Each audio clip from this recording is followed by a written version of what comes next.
శివమొగ్గ నగరంలో రక్తం గడ్డకట్టే చలి. అర్ధరాత్రి దాటిన సమయం.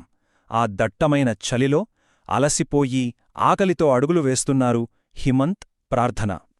ప్రార్థన కాలి బుటనవేలునుంచి రక్తం కారుతున్నా సరే ఆగకుండా నడుస్తూనే ఉన్నారు. కాని శివమూర్తి సర్కిల్ దగ్గరకు రాగానే వాళ్ళ అడుగులకు ఒక్కసారిగా బ్రేక్ పడింది. ఆ చలిరాత్రి వాళ్ళని ఆపింది ఎవరు? ఈ ప్రశ్నతోనే మనం ఈరోజు తెలుసుకోబోతున్న ఈ అద్భుతమైన కథనం మొదలవుతుంది. ఒక నైట్ డ్యూటీ పోలీసాఫీసర్ కోణం నుంచి చూస్తే మానవ సంబంధాలు, ముఖ్యంగా నమ్మకమనేది ఎంత స్వచ్ఛంగా ఉంటుందో ఈ కథనం మనకు వివరిస్తుంది.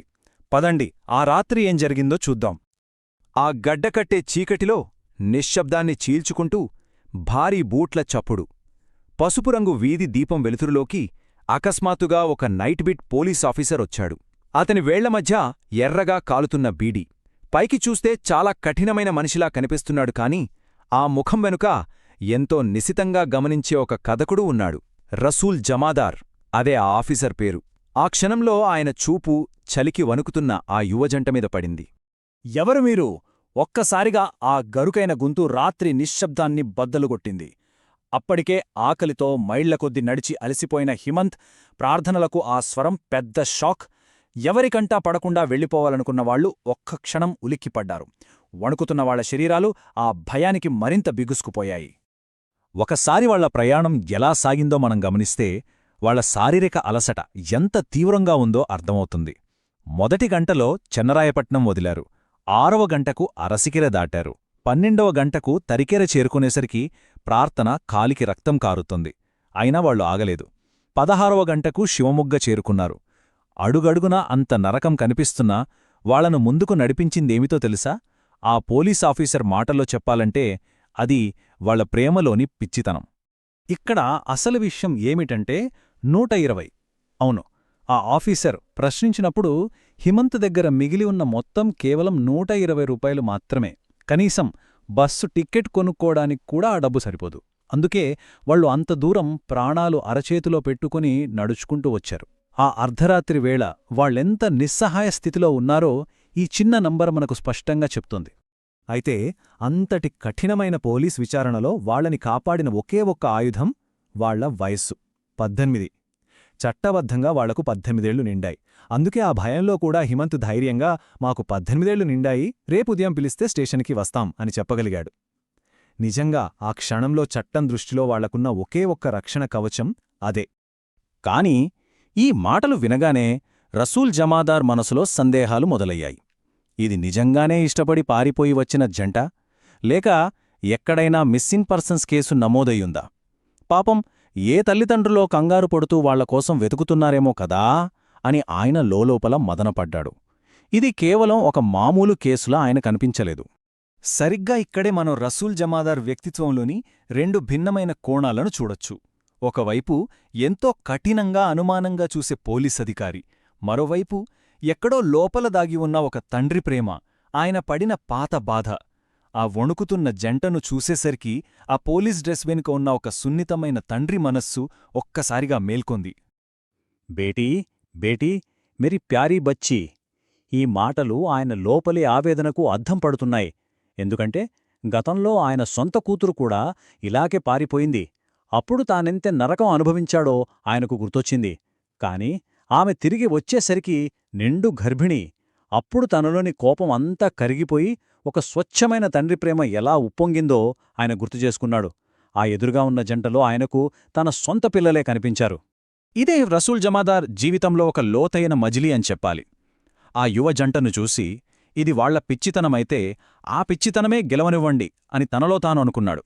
ఆ చలికంటే కూడా వాళ్ల ప్రేమకున్న శక్తి చాలా గొప్పదని ఆయనకు అర్థమైంది. అందుకే వాళ్లను అడ్డుకోకుండా సురక్షితంగా అక్కడ్నించి వెళ్లనిచ్చాడు.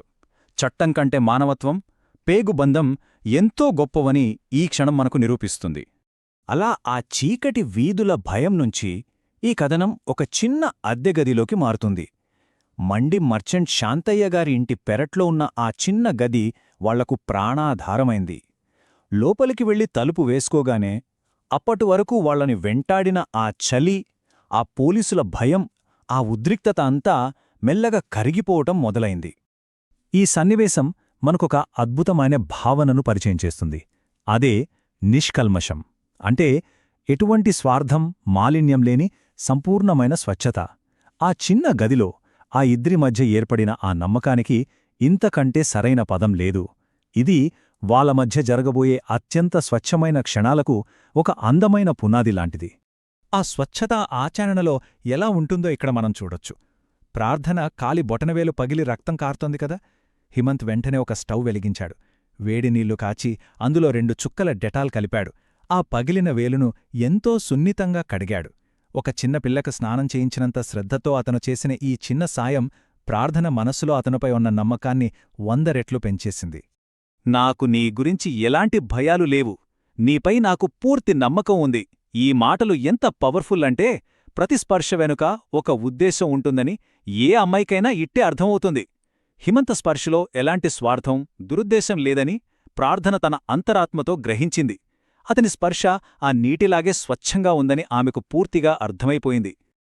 అక్కడ హిమంత్ తన పరిమితులను ఎంత హుందాగా పాటించాడో మనం గమనించాలి.